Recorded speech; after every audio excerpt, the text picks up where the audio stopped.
panel because on the one hand we have somebody who has many films and a national award to his credit, and on the other we have somebody who is young, who is fiery, who is starting out and has a few films to his credit. So I'm looking for a balance in the panel so that they both. What interests me in them is that Mahisha is very focused on Bahujan issues, gender issues. He has his own collective, we'll talk about it. And Kesri sir has been for over 25 years been a filmmaker, but mostly an environmentalist filmmaker. So let me cut to Kesri sir and ask him give us a brief description, sir, of your earlier films, and then what drew you to the Kisan Satyagraha, which was thousands of kilometers away from Bangkok? Well, I'm not actually a pure, environmental filmmaker. Well, some of the films I did on some environmental geographical areas. Well, I did those films on the people living in those environments. So I don't know how to categorize myself as a filmmaker, but I really would like to call myself a film student. So, well, I started my filmmaking career as and I worked for about 10 to 12 years as a scriptwriter, co-director and all, and I started making films. My first film, well, I do make feature films as well as documentaries. I'm not, in fact, my very first film, Bhumi Gita, is a feature film. And after that, I extended my career into making documentaries also. Well, I did a film on the Ghanashini estuary, and I did one or two films on Western Ghats or people living in Western Ghats. And well, coming straight to Kisan Satyagraha, well, the choice was actually by default, I would say. I had been working on,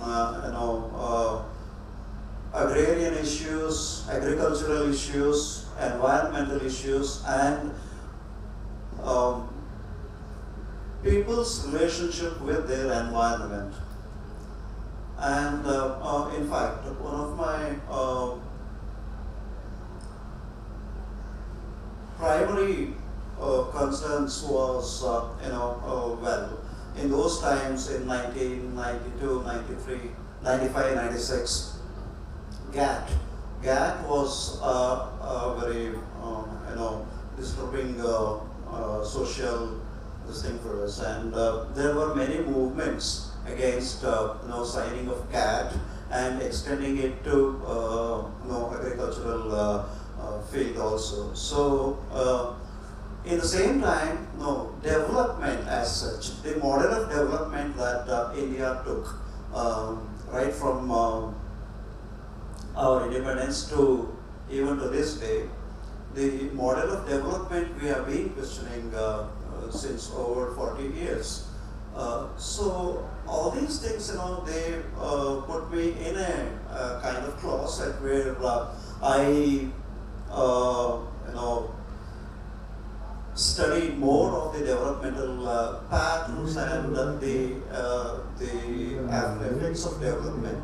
So that's where, in fact, that's what led to me to make Bhumi Gita. Bhumi Gita is about the displacement of a tribal community in the advent of a dam, which the story happens in about in 1950 to 55. This. So that was my very first feature film after I did my apprenticeship for about 10 to 12 years. And after that, fortunately or unfortunately, I got President's medal for the film as the best film on environment, preservation and conservation. And I think that branded me as an environmental filmmaker. I do not think I'm really an environmental filmmaker because, well, there are many people who are more into, more deeper into environment, ecology, conservation, and all. But I have really worked on certain environmental, the environments or the people at crossroads in those environments.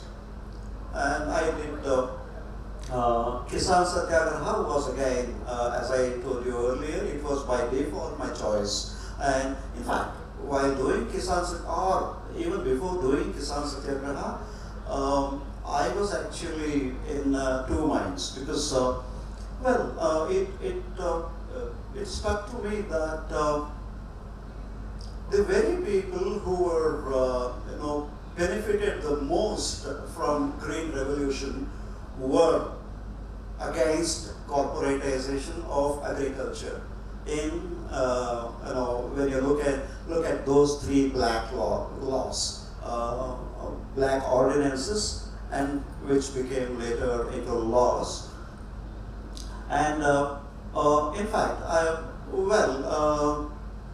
the farmers of Punjab, Haryana, Uttar Pradesh, Uttarakhand, they were all, benefited the most by Green Revolution, and they were actually fighting against corporatization. But they had sovereignty of agriculture, but they had already lost the sovereignty of agriculture, and the Green Revolution itself, not just brought dams and water, irrigation and all, it also brought inputs, corporate inputs into agricultural field. So they actually had lost. In fact, the whole of India, wherever the Green Revolution was implemented, they have lost and they had lost their sovereignty of agriculture. So I was just thinking. Can I intervene here? Yeah. 2 or 3 points. I mean, one, when Sir said GATT, and you must notice that when GATT was introduced, it was around the same time when India became neoliberal in its policies. So that was the upsurge, that was the whole neoliberal agenda, was that people leave villages, come to towns and work in factories. So this is a very interesting point. But in between, one more, is that the regime which is in power today was the same regime which had given Sir that award for Bhumi Gita. But you can now see that the name of the regime is the same, but in action, his Kisan Satyagraha movie was withdrawn from a film festival in Bangalore because of orders from the regime. And you were saying about national jury also. Oh yes. In fact, the national jury, I too served as a jury for 3 times, and for feature films. And in fact, the jury was much fairer then compared to these times. When Kisan Satyagraha was invited to Bangalore International Film Festival, the Information and Broadcasting Ministry gave a withdrawal, order to Bangalore International Film Festival, and my film was not shown there. This has been, the attitude of this regime. In fact, we filmmakers and journalists, writers, everyone, and we filmmakers fundamentally are, snubbed, or we been, squeezed of our, freedom of expression and all. So, I don't think today, finding money to make a film. Yes. Let me bring Mahisha in, because this is about Dissent, but he has bucked the trend even in his own life, even in his own education, even in his journey as a filmmaker. So let's hear it from Mahisha. Thank you so much. Hello everyone. Thank you everyone for being here. Just a short introduction. My name is Mahisha. I'm a filmmaker. Particularly, I like to call myself a mid-career filmmaker. I'm also founder of Nilavana Media, which is an ambit-career production house. So I think it's the first of its kind in Canada. So the idea was we wanted, for us, we wanted to have a space where we can tell our own stories. And we clearly saw the lack of that in Kannada cinema. And I was like, if I have to go and be an ED to someone, assist someone, especially with my progressive politics, my caste location and all that, I didn't feel like at that point, is there a safe space for me, right? So at that point, I was like, I didn't want to wait for someone to create that platform. We're going to create our own platform. That's where really Avarana comes from there. Avarana is a platform for ourselves. So we're just like a bunch of young filmmakers. Let us get together, artists, musicians, and everyone. Let's create a platform for ourselves. And also, we saw a wave of films with anti-caste themes coming in Kannada. But again, it always came from a certain lens. It felt like others are coming to your house and shooting it, and we're going to show you how we want to. I was like, we're not going to let that happen anymore. We rather show it with our own lens. We can rather go to our own homes, go to our own this thing, and show it from our perspective. Because that hasn't happened. So that's where the core idea came in. And as I'm a filmmaker, it comes from the film has been our primary focus. But we do have a bunch of artists who are musicians, actors, graphic designers. And the idea was, goal was to kind of have when we do work on a set, majority of the crew are from the community. And then we do a lot of mentorship, training for younger people and all that kind of thing. So that is a brief introduction of what we do. Example, what I loved about two of his films was that they are so rooted in Sultan Palya. That's where my wife comes from. So that milieu is so right in that, So explain that. And the Ambedkar film also, the short. Yes. One of our first, Nilavana's first production was called Area Boys. It came from a place of documenting my own life. But at the same time, whenever there is a tag of a Dalit filmmaker or a mid-career filmmaker, it is always either Dalits are getting oppressed or they're always revolting. In this film, there are three boys who are doing nothing. We're just loitering around. Doing nothing. And that, for me, that was a form of protest and dissent itself, where a Dalit character is doing nothing. And then, using leisure time, having leisure is such a privileged thing, right? And to be honest, I would also do the same thing. I had failed in college, I had nothing to do. Me and my three boys would just sit around, walk around, talk about girls, go to chai place and have biryani and all that. And specific area thing which we mentioned, Area Boys in Second Mathikere, where I grew up in. Second film called Kadaba Kedar Boyla. It's about these three boys who tried to keep Ganesha in the street and all that. And that is at Sultan Pada, where I lived for 7 years. These are the areas wherever there's films out of Bangalore. There's plenty of films out of Bangalore, made in Kannada and made in not in Kannada as well. You only see two types of Bangalore, which is one is this urban, very elite, like Korbangla, Indranagar, and that kind of Bangalore, which again I don't relate to. Because for me, going to church, it was a culture shock itself for me. Even though I grew up in Bangalore my whole life. And other thing is very Brahminical side of Bangalore, which is Malgudi Bangalore, Malleshwaram, Baswagudi. And we only see that parts. And I was like, where is Mathike? Where is the area I grew up in? Right? And even Sultan Padya. So I don't see the areas I grew up in, and 80% of Bangaloreans are grew up in those areas. Not just like this minority who are in Malleshwaram, Baswagudi or something like that. And for me it came from a place of, hey, I want to see the areas I grew up in. So that is where these two films comes in, and because I lived in there, I tried to add more what are the locations, what do they bring in, and responses were interesting about how some people are like, which area is this? Like, I don't recognize this area, what Bangalore is, right? And some people are so happy finding, say, oh, that is JP Park. This is a place where I go to have tea And my own sister was like, the same place where one of the candidates proposed is like the same place where I was stopped by a boy and then kind of proposed and all that kind of thing. And then when I had an initial conversation with you, like, hey, like, my wife lives in Sultan Paya. So, and that actually helps me, like, in terms of the other film, which is a small experimental documentary called Baba Saheb in Bengaluru, which is about Baba Saheb statues in Bengaluru. And it's kind of a very experimental collage type of filmmaking. And what it means to the community. Whenever there's Baba Saheb statues and the general critique is that, oh, this is just idol worship.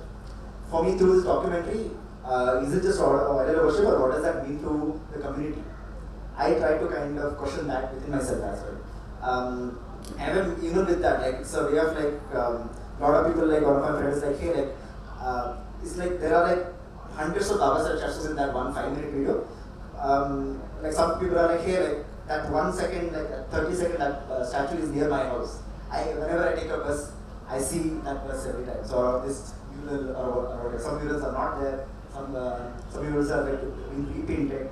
So it's interesting. For me, it's been an interesting experiment to kind of how people also relate with that, and they say now even though I never noticed Baba Saheb imagery in tea stalls or chapel stalls, and right now this is a way of marking the locality, saying that this area is ours. How does it feel? And people from the community say that whenever they go to these areas, right now they feel kind of comfort because this is like our area, right? There's a marking. So that's how this thing works.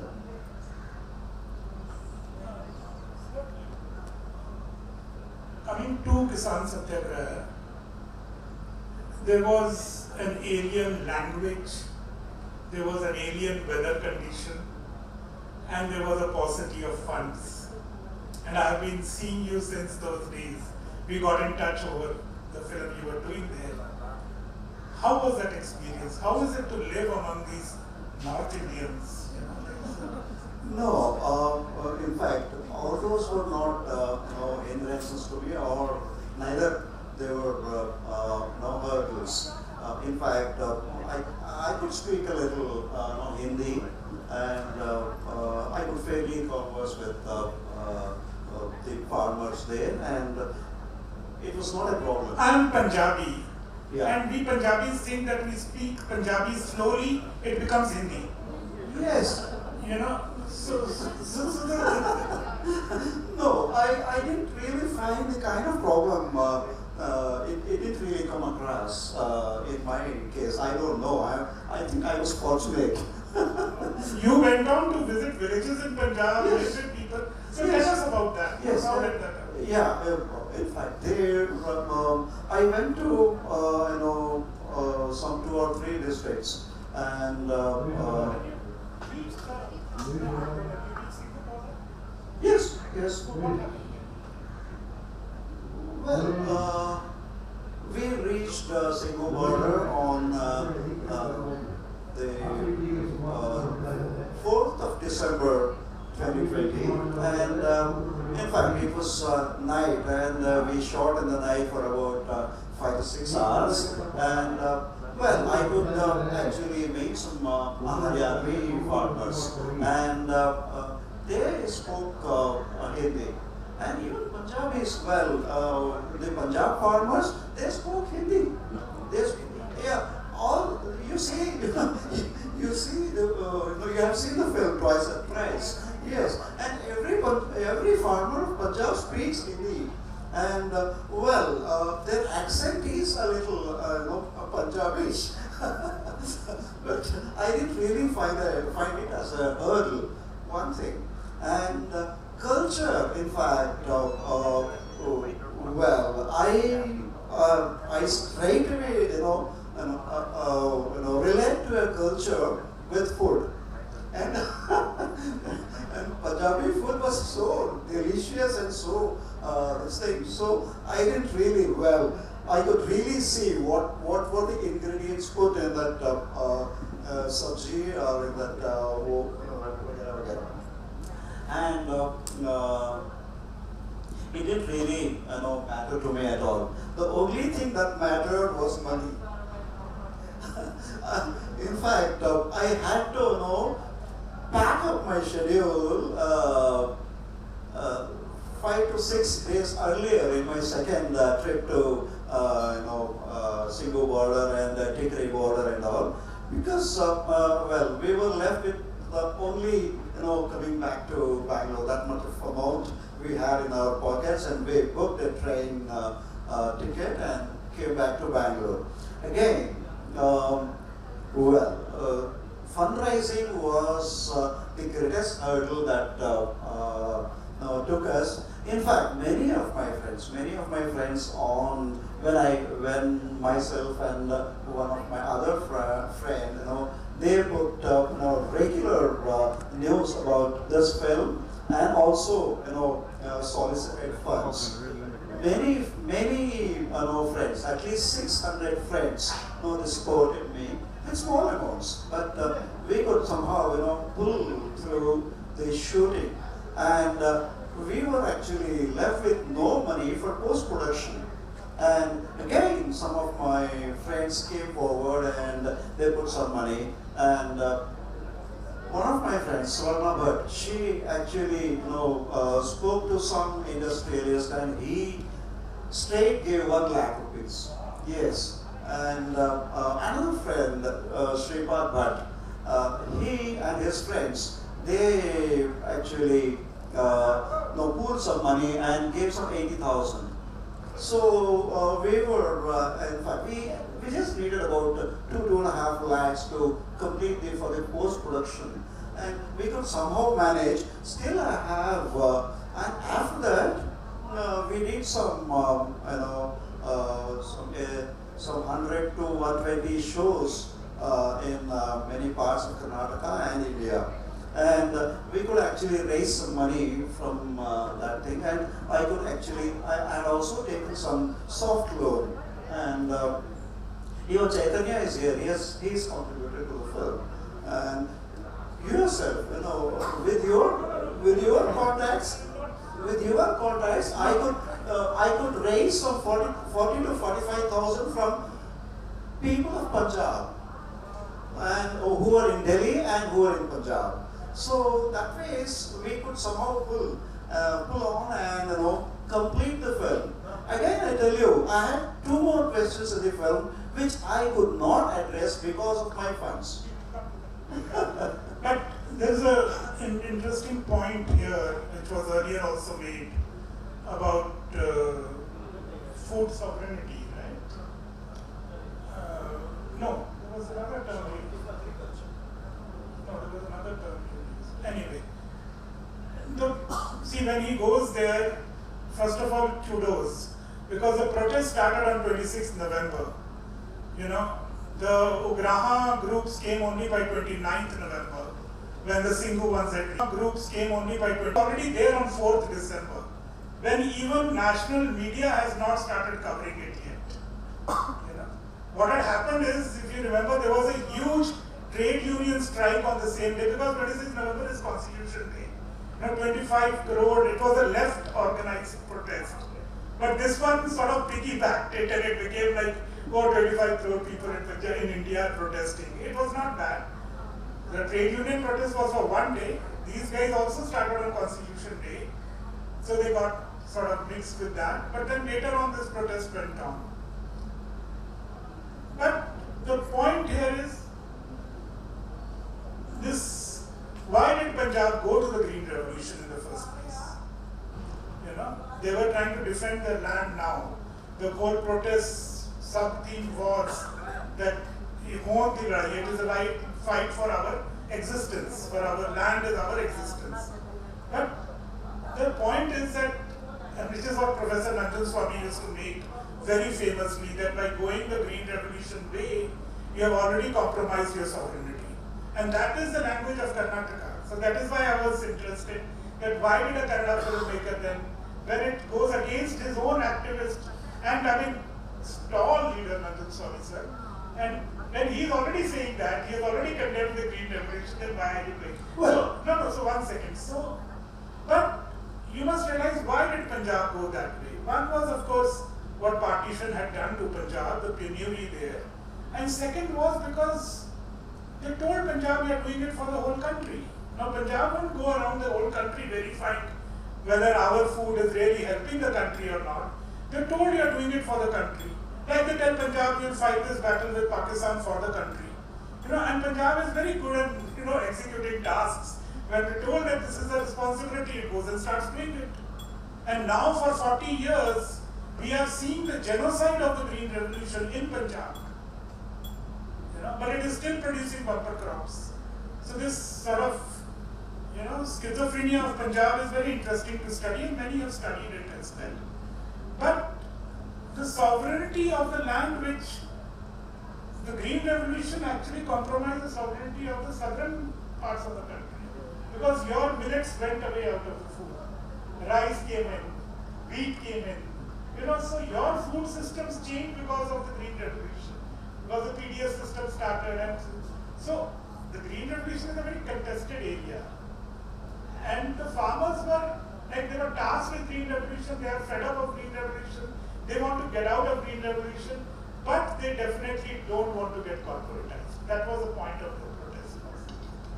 Well, I may, you are right in one point, and I may add another point to you. In fact, Green Revolution, the way that affected Punjab and Punjab, Haryana, Uttarakhand, Uttar Pradesh, it did not affect so much here in South India, I would say, because we still have a variety of food crops growing here.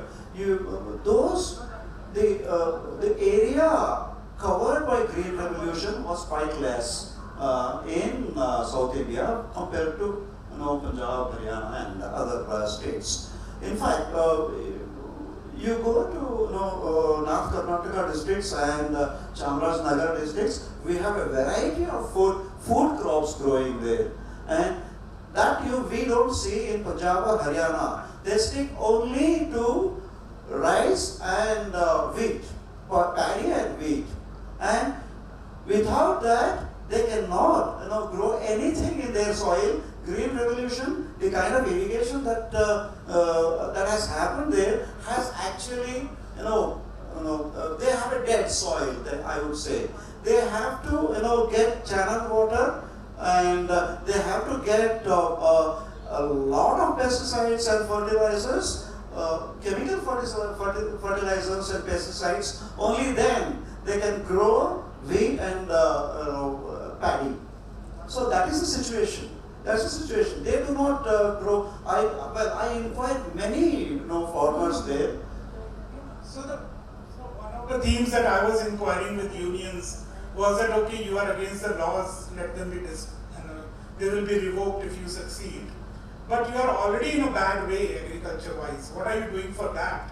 And no union at that point had any answer to it. They were just focused on those laws. But the need for North India, the entire belt from Punjab to Western UP, there is a complete change required in the agricultural patterns, but that's not the point here. Let me come to Mahisha. Mahisha, I was very interested in your own personal journey towards becoming a filmmaker. How did you get here? That you didn't study it. But what all did you do, and why did you do that? Why did you come on this path? Such a long, convoluted story, but so basically, for me, again, I think I should draw is good. The art always I always gravitated towards art, but again, my father was a first generation learner, and none of my relatives are even in tech, in working field, right? For me, art felt very far away. Where I always felt I keep saying, I gaslighted myself into calling myself a filmmaker. Till I kind of made my film, I didn't call myself a filmmaker. It's I'm just doing for hobby. So it was I think I failed in college. First year I failed, and I stayed home, and that's when I was I think I was just watch random movies all day because I had nothing to do. And I went to diploma, and I failed again. And I did not have anything to do. So I was okay, I'm gonna take some time. And the only job I could get at the time is working at the call center. So I started working at the call center. And I was saving some money to go for another college. And all that was for some reason I wanted a camera. So with my salary and I borrowed some money from my sister and all that, I ended up buying a camera. So that's where my kind of journey started. And the first time I held the camera, that was the first time I held any DSLR camera. I had no idea, nobody had the camera and all that. So I kind of learned everything to going out and doing. I started as a photographer, I just do photography. And I was like, hi, I'm just doing it all this time. I'm going to go back to doing something else and all that kind of thing. But I started getting better, and then like people would pay if I do take my photos and that kind of thing. And I started taking freelance gigs, I had some more time. So slowly I kind of, I learned from YouTube and I was apply that on my some passion part, and then somebody would pay me to do that. Slowly I started getting it. I think the formalization came from because I went to work at a production house where the production house, it was ad production house. So they would like do small scale like ads for wedding ribbons and all that. That kind of gave me a bit more formalized view of working with a team and all that. And even with Neelavarna, like the kind of way we operate, like me leading a team and all that. We will come to Neelavarna, that's the last question. But so basically, after failing college, you stopped studying. You didn't even go to film school. No. You went nowhere, and you're a filmmaker now. That's the story, right? I loved it. That's why I wanted the audience to know this. And you learned mostly on work. I mean, like you started through practice, just making work, and then people have been giving me jobs seeing my work, so that works. Nobody has asked me for my marks cards. But you didn't. Yeah, nobody asks you in film. But what put you behind the camera? Why didn't you want to go in front of the camera?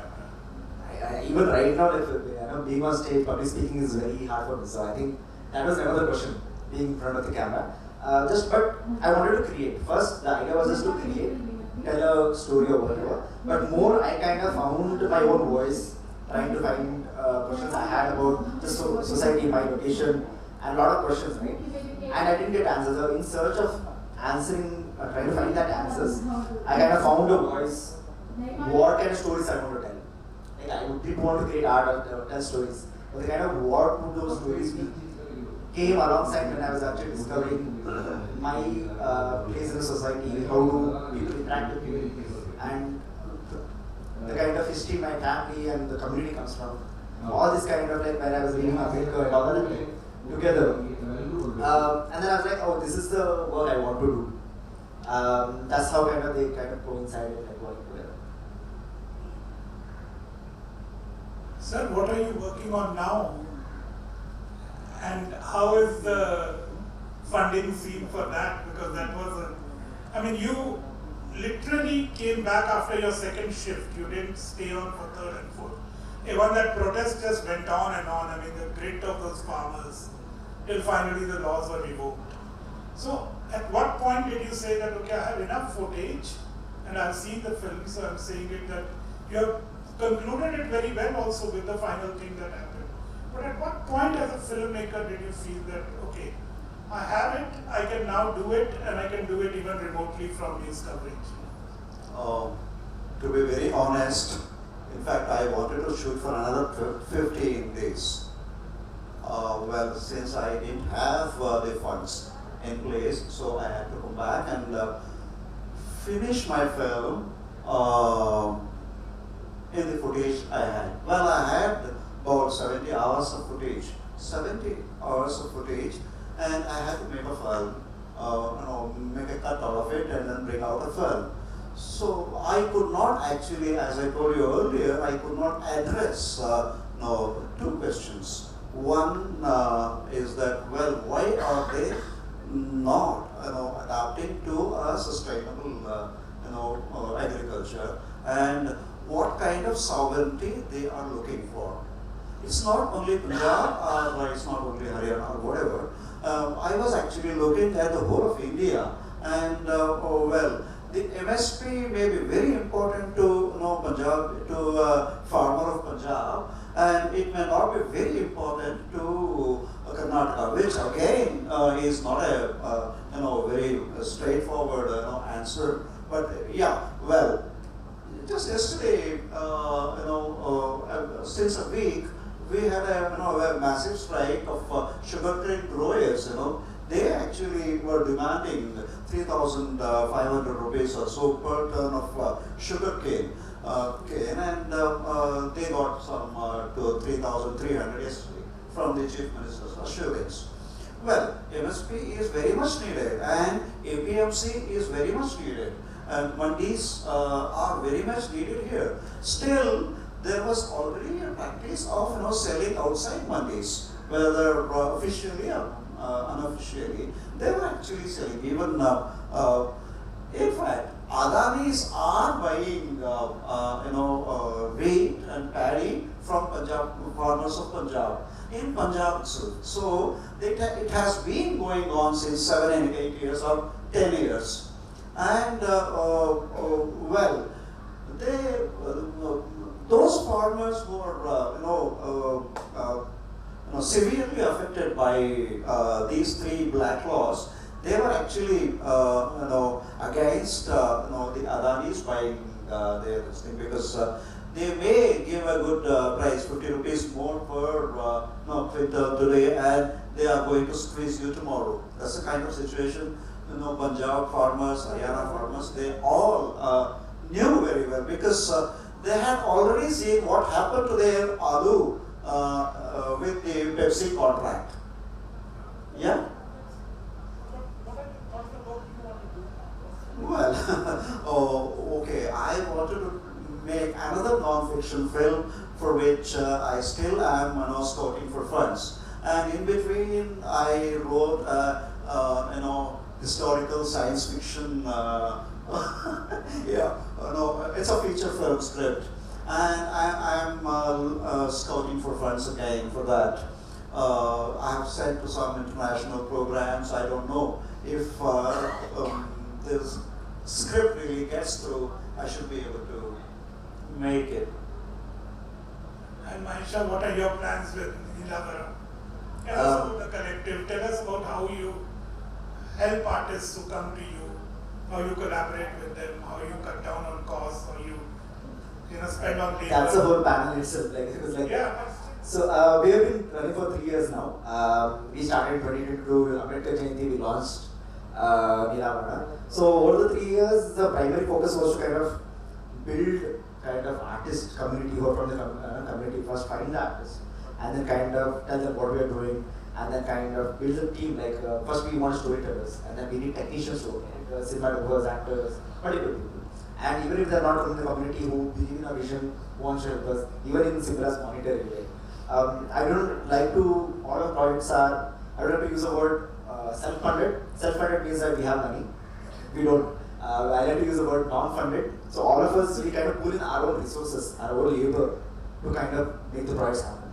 So one person was shooting, like for example, my associate, he's a filmmaker himself, but he does music. So whenever we do film, he does my music. And his previous film I shot. The recent film I kind of executive produced. So we kind of bring it together, we bring in artists, and a lot of artists do want to work with us, with the kind of vision we have, the kind of politics we have. That's how we kind of operate in a most simplest way. But again, there has been multiple things, because it's not just a cinema character. I like to say it's a cultural organism. We kind of create culture. So that's what we are working towards. So right now we are also working on a music album. We are trying to create a rap album. We are working on a couple of films have been produced. Kannada rap, Tamil rap? Kannada rap. We primarily work in Kannada, and one of the reasons is because, like, especially the anti-caste art coming in right now, there is like Maharashtra, that Nagaraj Munjari coming in. Obviously, Parent is there, who's a huge inspiration, and a lot of art is being, even the people from the community in Karnataka are not able to access that. Either you need to know English to read subtitles, or you need to know the Tamil or Marathi or any other language. So my own relatives, my own mothers, I'm not able to kind of, I only have one mother. I just said mothers, I only have one mother. My own mother was someone who do not have access to the anti-caste art work being created, and dubbing doesn't work. So one thing is, we want to create art so that our own people will understand. And also, again, there is no homogeneity of the Dalit culture. Every Dalit culture everywhere can keep some changing. So we can relate with watching a bison or Kala or something like that. But at the same time, there are so many stories to be told here. So we want to kind of bring in that as well, with the language they can understand. So that's something we are working on. That's something. Thank you. We have just about 5 minutes for questions. I'm trying to keep to the gun of my head. So anybody wants to ask anything? Short, Chris. Very rich panel. It was great. I really applaud the work both of you do. Maisha gave me great practice. Yeah. crisis I'm facing in my life, you know. I mean, I'm like, why write anymore? You know? And I want to ask these two gentlemen this question, why do they make films? I mean, we have somebody revealing that the whole democratic process of this country is utterly compromised. You know? There's vote chori going on. And there's nothing rising up in the country. When the farm laws came, the farmers rose to it.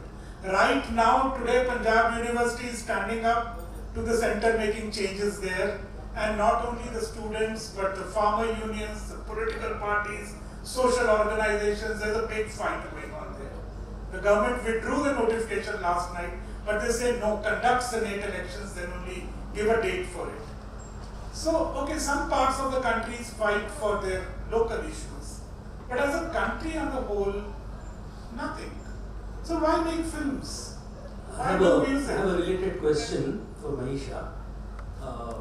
We live in this age of content creation, right? And you're decided to make films instead of content. Now, there's always a big challenge of funding. How do you fund your films? Then how do you distribute it and get back your funding? How are you negotiating this? How tempting is it to become a content creator instead of a filmmaker? And how are you holding up?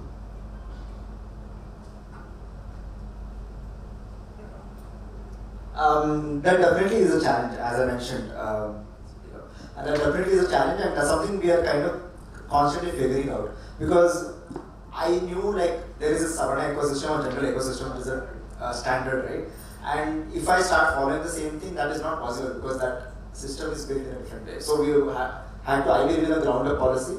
Right now, we are like, as I mentioned, it's very collaborative. The film I mentioned, Area Boys, the budget is 7,000 rupees.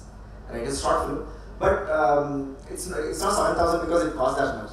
It cost that much because technically we didn't pay everyone. So, and I'm the cinematographer, I'm the editor, I'm the director, I'm the sound designer, I'm the colorist. So we know all the technical helps, and also that fits in the Dalit quota. So that's the way we kind of collaborate with each other. And then after doing it for a year, we realized the understanding of grants. So there one music video we did. Where we made for Savitribai Phule's birthday, and then when we were making that, I really wanted to make that product happen, but I had no money. But I was like, hey, let me get this produced. And then I just messaged a few people saying that, hey, this is what I want to do, and I kind of tried to track in as lowest money possible. I think I made for 30,000 rupees. And like, this is how much I need basic to for the expenses like the studio. The rental studio, the shooting studio, costumes and all that. And everything else, I asked people to come in who wants to be on board. Like the graphic designer would like that, hey, I have a corporate job, I have money, and all that. So only people who need to get paid. I want to pay the artist that way. And there's like, we try to use grants, so especially for the younger people, we're trying to teach how to write grants. That's a process itself. Like a lot of people from the community especially do not know what a grant is. So like we're trying to teach grant writing and all those kind of stuff as well. So we still get to figure out. That's why it's been so hard for us to jump to a feature film. We do want to produce feature films, but again that takes so much money and there's so much risk at that. So we're still figuring out how do we go into that without compromising what we do. So yeah. Thank you to the panelists and our moderator and Deep sir.